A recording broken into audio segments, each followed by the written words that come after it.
Sometimes people think that emotion and art are sort of sideshows to human intelligence. The real essence of intelligence is thinking logically. If that were true, computers are already smarter than we are because they're much better at logical thinking than we are. It's actually things like being funny, being sexy, or expressing a loving sentiment, maybe in a poem or in a musical piece. That's the cutting edge of human intelligence. It has to do with the hierarchy of the neocortex, and at the low levels, things may seem cold and mechanical because our neocortex can recognize very simple objects and make very simple decisions. At a high level, it's dealing with concepts like the beauty of a poem by Emily Dickinson, or the ability to create a poem like that. And we can come back to creativity. I believe it's an exercise in metaphors, and the neocortex is a metaphor machine. That's what it's good at. That's why humans are creative. But we have this very large hierarchy where we have more and more abstract and complex patterns, builds on patterns below it. And the difference between humans and, say, other primates is that we have more of the neocortex. We have this big forehead that we could fit in the frontal cortex, and therefore have a higher number of hierarchies, of levels of the hierarchy, and that was the enabling factor that permitted the evolution of language and technology and art and science. We are going to create synthetic neocortexes based on the same principles. I'm actually working on that.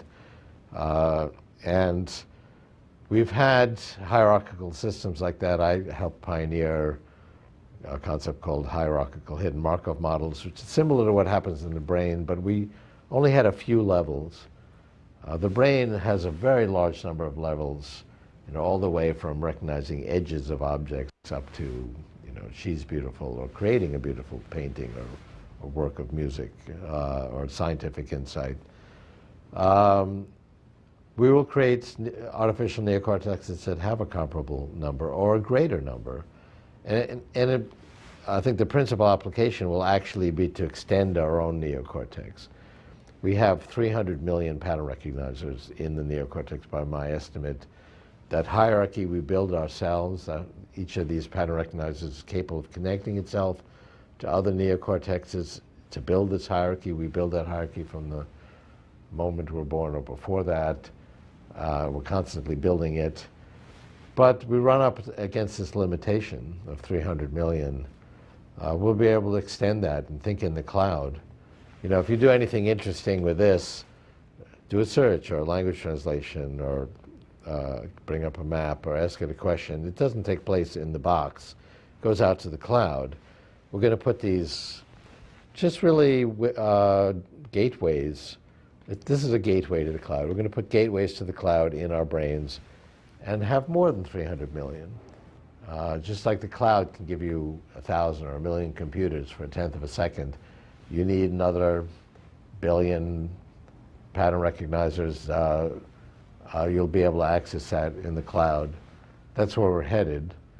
And we'll be more intelligent and able to actually think in a greater number of hierarchies. If you realize that the quantitative improvement from primates to humans with the big forehead to allow a larger neocortex was the enabling factor for language, art, and music, and science.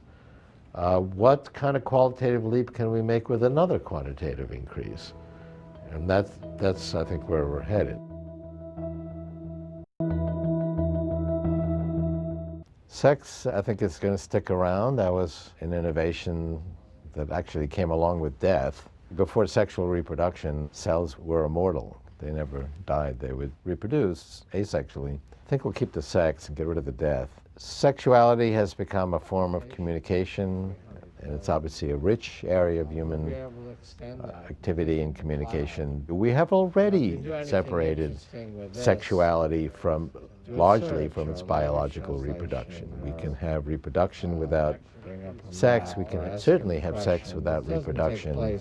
So we've already kind of isolated it as a communication medium. Just And really, in that regard, it's important. I think gateways. all these This technologies is a enhance gateway to the cloud. We're going to put our gateways ability the to cloud communicate. in our brains. Sexuality has always been an And have important more part of of a new freedom media to do technologies. that. Virtual reality will be an opportunity Just like the cloud to can give you expand all kinds of size human or relationships, that including range, physical, which sensual, and second sexual size. You need ones, another which very soon are going to become full immersion with 3D TV and things like Project Connect from Microsoft, where the computer can pick up your movement. But we're going to be in the action. You're not just going to be watching virtual reality, here on a little screen. You're going to be in it. And there won't be this cartoon-like thing we have now. It will be very realistic. We've had some technologies where you can change who you are. You can wear a different fashion. But you're going to have much more flexibility if you could really change your whole body. So it can be just a game, or it can be an educational experience, or it can be a different way to have relationships.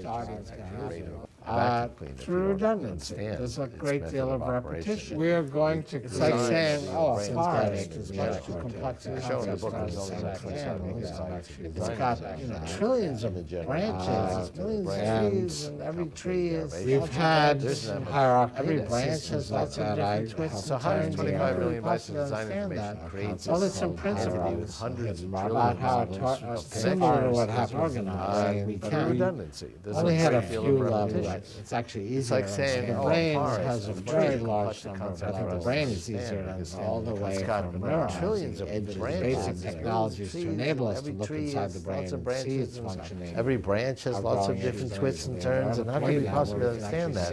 Well, there's some principles about how a forest is organized that we can. Your brain creates thoughts. See, your thoughts create your brain. That's key to the operation.